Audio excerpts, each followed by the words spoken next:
সবাইকে শুভেচ্ছা। এখন আমাদের মাঝে আমাদের দেশের সবচেয়ে বড় গিটারিস্ট বাঁধন রহমান আছে। আমি তার এখন ইন্টারভিউ নেব। বাঁধন ভাই, please come in our show. Hi friends, আশা করি সবাই ভালো আছি। আপনারা সবাই ভালো আছেন। আমি তো সবসময় ভালোর দলে, আপনারা জানেনই।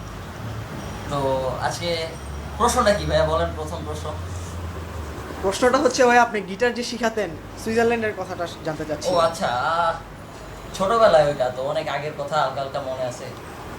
ছোটবেলায় যখন সুইজারল্যান্ডে থাকতাম আমার ফ্যামিলি সহ, তখন আমি তখন টিনেজ ছিলাম।